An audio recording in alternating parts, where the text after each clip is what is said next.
Sutta 12. The Sutta of Bodhicitta's Quiet Opening.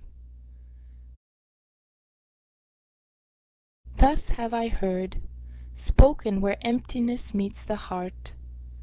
When a being first glimpses emptiness, it often looks like stillness, the quieting of fear, the loosening of grasping, the falling away of urgency.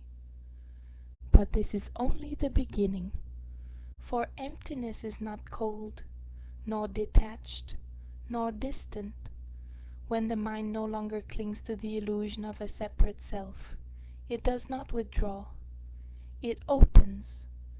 Just as a flower, when freed from frost, does not hesitate to bloom, so the mind, when freed from self-centeredness, naturally unfolds into compassion. This opening is bodhicitta, not a vow imposed, not an aspiration cultivated, but the spontaneous fragrance of a heart no longer turned inward.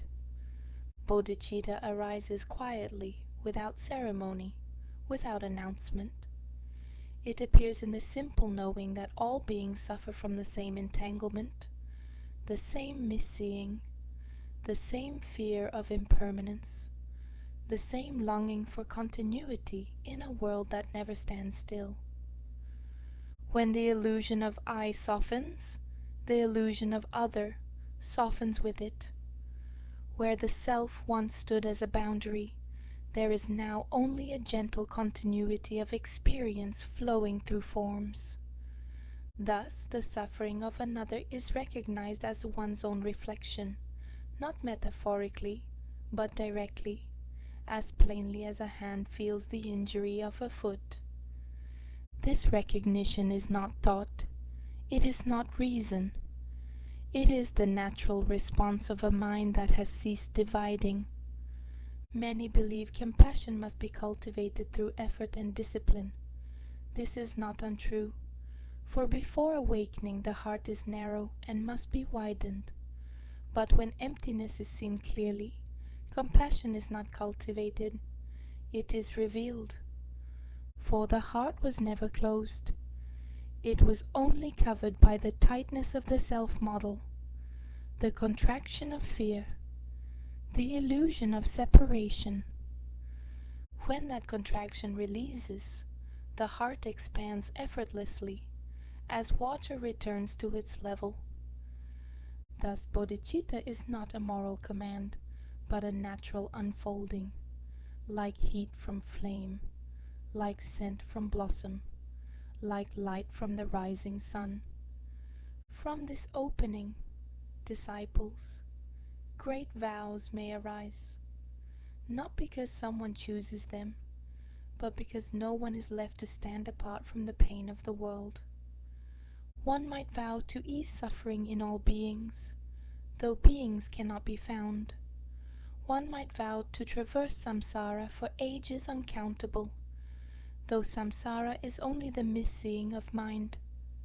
One might vow to liberate others even before oneself, though self and other are both provisional designations. These vows are paradoxes, yet they are the pure expression of a heart unbound. In the ancient teachings, bodhicitta was praised as the greatest jewel, for it transforms the path. Wisdom without bodhicitta is incomplete. Compassion without wisdom is blind. But when the two meet, when emptiness sees itself in the eyes of suffering, when compassion flows from the recognition of non-separateness, the path becomes unobstructed. There is nothing to attain, yet everything is cared for.